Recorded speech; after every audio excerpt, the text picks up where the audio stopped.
Si eres colombiano y estás pensando en comprar tu primera propiedad en la Florida, hay varias cosas del proceso que te van a sorprender.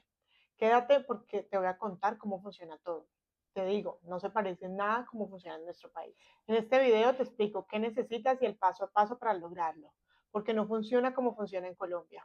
Aquí te voy a desglosar cada paso para que sepas en qué te estás metiendo.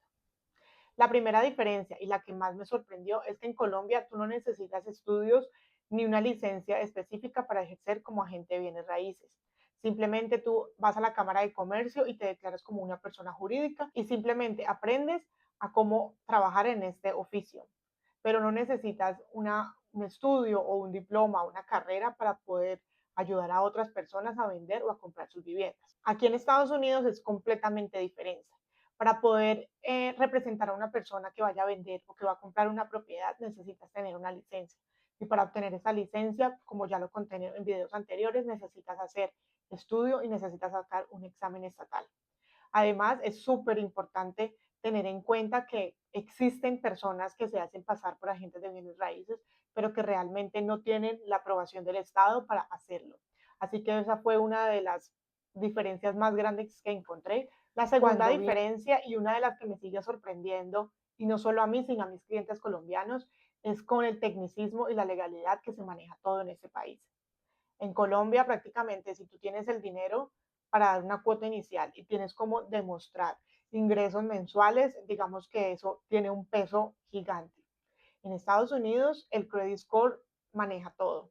Y por eso es tan importante cuando uno llega a este país y renta y hace todo el proceso de migración y empiezas a construir una vida acá, es construir además un credit score, porque es supremamente importante para cualquier decisión financiera que tengas pensado en el futuro. Además, aquí te piden una historia laboral comprobable por los últimos 2 años. No quiere decir que si tú has tenido trabajos independientes o si tú trabajas siempre por independiente sea imposible comprar una vivienda, no. Lo que pasa es que para las personas independientes es un poquito más complicado obtener cierto tipo de créditos y tienes que presentar muchos más documentos que prueben que tú tienes ingresos sólidos, así sea como independientes. Entonces es la declaración de los impuestos, los bank statements y todo ese tipo de documentos que le dan y le generan fuerza a un banco o a un prestamista para que te den el dinero y te den un crédito para que puedas comprar una vivienda. La tercera diferencia, ¿cuánto tienes que dar de cuota inicial? En Colombia, usualmente es entre el 20 y el 30% del valor total de la propiedad. Es lo que tú tienes que tener para comprar una vivienda. El banco te presta entre el 70 y el 80% del total de la vivienda. En Estados Unidos tenemos programas para primeros compradores donde solo tienes que dar un enganche o una cuota inicial del 3.5% por el total de la vivienda. Incluso hay un crédito para las personas veteranas donde ellos no tienen que dar ni siquiera una cuota inicial. Así que esa es una diferencia supremamente abismal. Claramente, si tú eres una persona que vive en Colombia y tiene planes de venirse para acá y todavía no tiene construido ni un credit score, ni tiene todavía construido como un historial financiero estable, existen préstamos en donde como extranjero, seas colombiano o sea de cualquier otro país, también te pueden dar un crédito, pero sí necesitas, al igual que en Colombia, tener más o menos entre un 30 y un 40% de cuota inicial para comprar una vivienda. Esta es la cuarta diferencia que realmente solo es en números, pero los costos de cierre.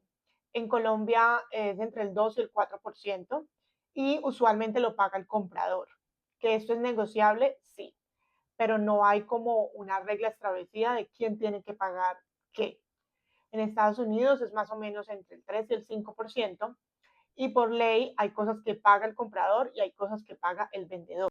En Estados Unidos también están estos costos de cierre que son entre el 3 y el 5%. Y aunque la ley establece que hay ciertos fees y ciertos pagos que tiene que hacer el comprador y otros que tiene que hacer el vendedor, también son totalmente negociables.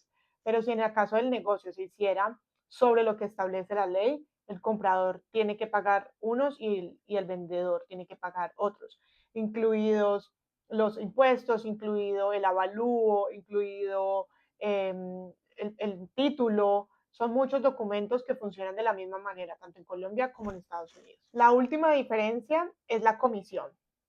En Colombia generalmente es el 3% sobre el valor del inmueble. Ese 3% se suele dividir entre el comprador y el vendedor, o quien represente el comprador y el vendedor. En Estados Unidos funciona muy diferente por estado además. En la Florida no hay como un valor específico, sin embargo, ronda más o menos entre el 5% y el 6%, que se divide de igual manera entre quien representa al vendedor y quien representa al comprador. Igual, la comisión está siempre negociable en la mesa porque también va a depender mucho del tipo de inmueble, del tipo de negocio, del tipo de cliente. Pero generalmente un agente de bienes raíces no se va por menos del 2% sobre el valor de la transacción, no sobre el valor del inmueble. Entonces, si eres colombiano y estás pensando comprar una vivienda en la Florida, hay dos cosas que debes de tener en cuenta. Primero, si tú no piensas residir en Estados Unidos o en la Florida, sino que estás buscando comprar una casa para inversión, tienes que tener preparado entre el 30 y el 40% para que puedas acceder a algún tipo de crédito que el país te pueda ofrecer. Pero, sin embargo, si tú piensas venirte a vivir a los Estados Unidos y residir en la Florida, sabes que el paso más importante es construir un buen credit score y construir una muy buena fuente de ingresos, que pueden ser trabajar para una empresa o de manera independiente, pero que esos ingresos sean por lo menos consistentes durante los últimos 2 años para que eso genere más confiabilidad y puedas acceder a cierto tipo de crédito. La diferencia aquí va a ser que en Colombia tienes que prepararte para un 30 o un 40% de cuota inicial, mientras que aquí con programas para los primeros compradores solo necesitas el 3.5 o el 3% de cuota inicial. Así que cuéntame si en algún momento pensaste, estando en Colombia, cómo sería el proceso si tú quisieras comprar una vivienda en la Florida. Y si es así, dime en qué parte del proceso estás y cómo puedo ayudarte.